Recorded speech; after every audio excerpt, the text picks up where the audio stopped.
queria ouvir sua análise também sobre a discussão que aconteceu logo após as eleições sobre, entre aspas, a derrota da esquerda em várias partes do país.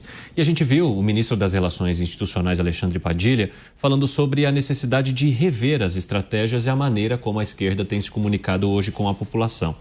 Uma fala que depois foi criticada pela presidente do PT, Gleisi Hoffmann. Como é que o senhor avalia a autocrítica que é ou não é feita hoje pelos partidos de esquerda?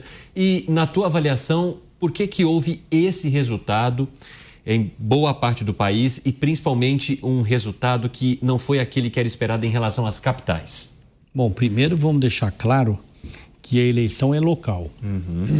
Pode ser até uma sinalização para daqui a 2 anos, mas uma leve sinalização. Você pode observar nas eleições dos últimos 20 anos, o quadro municipal é um, o quadro nacional e de governador é outro. O presidente Lula vinha toda semana, quando foi candidato à reeleição, fazer campanha para a Marta no final de semana. Ela perdeu as eleições contra mim. 2 anos depois, o presidente Lula elegeu a Dilma Rousseff presidente da República. O Geraldo Alckmin perdeu as eleições recentemente, hoje é vice-presidente da República, não é? Então, eu não vejo nenhuma vinculação entre o presente e o futuro, que são eleições distintas. Na eleição de prefeito, o que fica claro é que o PT não se preparou para elas. Em que sentido, presidente? Não, ele perdeu as eleições no país inteiro, não é? No estado de São Paulo, ele elegeu 4 prefeitos. Então, é evidente que, assim como o PSDB, porque o PSDB também elegeu 22, partido que chegou a ter mais de quase 300 prefeitos, elegeu 22. Então, por isso eu associo sempre o PT ao PSDB. Ambos os partidos que vão ficar em São Paulo, eles não souberam renovar os seus quadros. Véio. Então, não tem candidatos. Nenhum dos dois tinha candidatos em São Paulo. Tinham bons candidatos em algumas cidades, mas todos eles candidatos que já tinham sido prefeitos, deputados, não é? Não houve renovação. O PT não investiu na renovação e o PSDB não investiu na renovação. Mas o senhor entende que a esquerda tem dificuldade em fazer autocrítica? Olha, não é nenhuma questão de fazer autocrítica, não é? É uma constatação.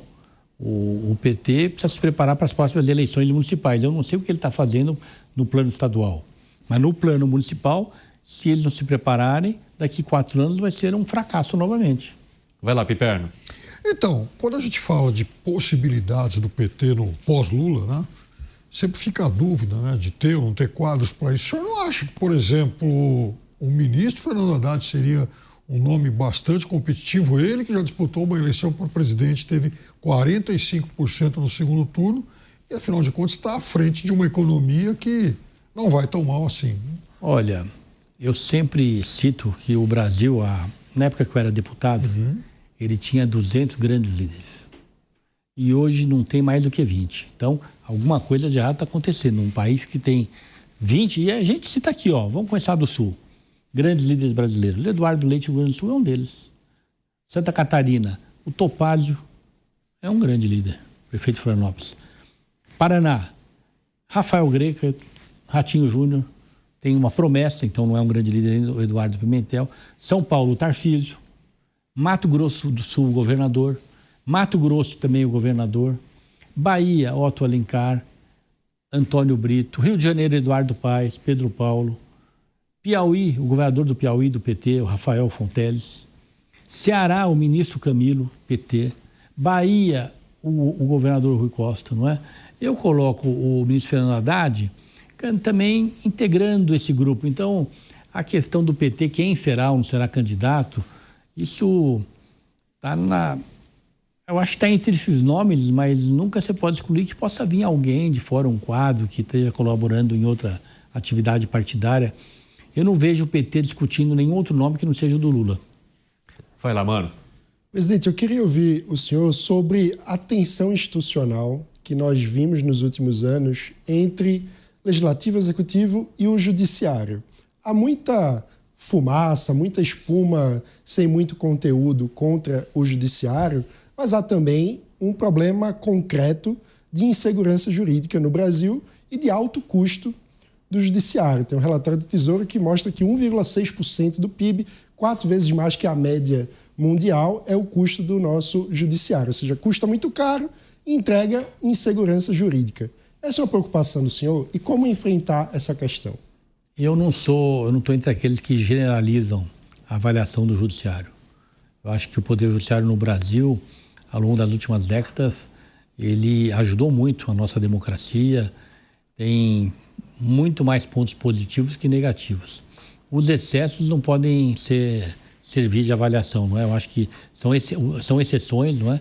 E aperfeiçoamento sempre precisa existir, então eu defendo o aperfeiçoamento do legislativo, do judiciário, do executivo, mas não vejo nenhum motivo para grandes rupturas, porque o país vai bem. Vamos ser claros, as instituições funcionam. Aperfeiçoamento sempre é saudável. Mas o senhor entende, na verdade o senhor entende não, de que maneira que o senhor entende a proposta que vem sendo discutida agora no Congresso sobre a limitação de algumas atuações de ministros do STF, principalmente em relação a decisões monocráticas, etc. O senhor avalia que o Congresso faz um movimento correto ao tratar disso? Se eu fosse parlamentar, o que eu estudaria, com muito cuidado, não dar mandato. Mandato eu acho que não é saudável, porque o jurista, o advogado, o cidadão é nomeado ministro do Supremo e sabe que daqui 10 anos ele vai embora, então ele já começa a pensar o que ele vai fazer depois.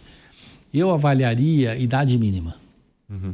Idade mínima. Eu acho que, por exemplo, 60 anos para a pessoa chegar no Supremo, 60 anos é uma idade bastante razoável para você enxergar a vida da pessoa, não é? Para você ter uma certeza maior de que será um bom ministro. Ou seja, que ele entre mais tarde, né? E ele ficará 15 anos. Então, pode até mudar a idade, eu estou dizendo, mas eu não defendo mandato, defendo idade mínima. E também defendo para qualquer polícia, qualquer membro do Judiciário e Ministério Público, polícia seja civil, militar, guarda civil, metropolitana, eu defendo quarentena. Eu acho que nesses poderes, quando se aposenta ou quando renuncia ao cargo, deve haver uma quarentena para disputar eleições. Isso eu acho muito importante, eu acho que o Congresso deveria priorizar as discussões nesses dois campos. Agora, e sobre as decisões monocráticas, qual que é o teu ponto de vista?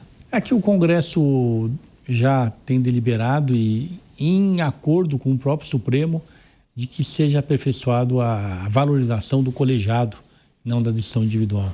Acho que isso aí é consensual, é. Acho que isso aí o próprio Supremo está de acordo. Vai lá, Dávila. Presidente, todos os países emergentes que cresceram, prosperaram, deixaram de ser um país de renda média, adotaram duas medidas muito importantes. A abertura econômica, integrar a economia no comércio global, aumentar suas exportações. E a segunda é o investimento na educação pública de qualidade.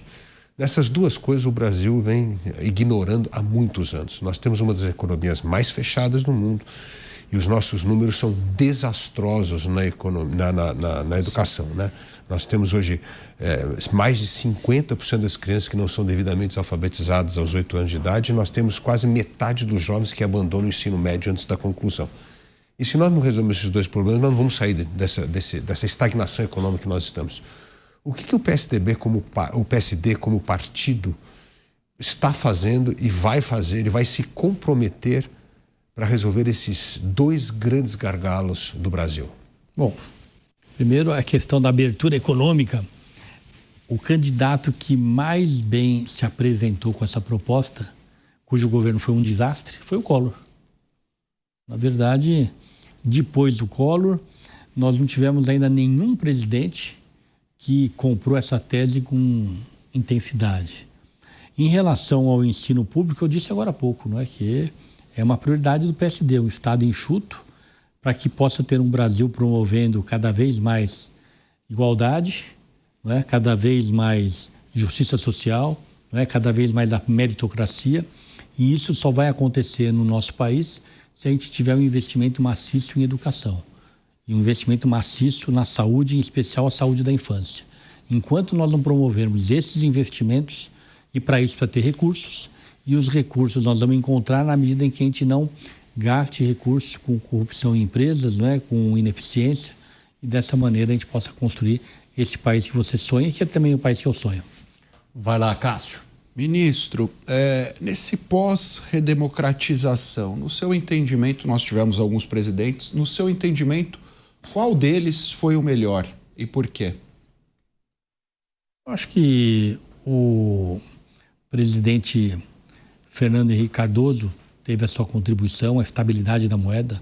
Eu acho que essa é a grande marca. Um dia, conversando com o presidente Fernando Henrique, e eu sempre tive esse hábito, né? Ele sempre gostou de conversar comigo. Ele dizendo, Kassab, não se iluda, eu não me iludo, não. Daqui a 100 anos, nos livros de história, vai estar lá, Fernando Henrique Cardoso, presidente da República, 1994-2002, na linha de baixo, criador do Plano Real. Só, não vão falar mais nada de mim. Então, e realmente essa é a marca do Fernando Henrique Cardoso, não é? O presidente Lula, em especial nos primeiros anos do seu mandato, 2003, 2004, ele soube valorizar os programas sociais, integrando tudo no Bolsa Família. Isso foi um legado, é algo que ninguém mais vai mexer, não é? Soube construir um programa habitacional que, vamos ser claros, até o dia de hoje, deve ter já construído mais de 15 milhões de unidades, não é? O programa Luz para Todos. Então, foram 2 bons presidentes nesse período pós-democracia. Eu sempre destacaria. O presidente Michel Temer, vamos aqui ser claro, ele teve avanços importantes, constituiu um bom governo, né? Tive a honra de ser seu ministro. Então, acho que também teve pontos importantes.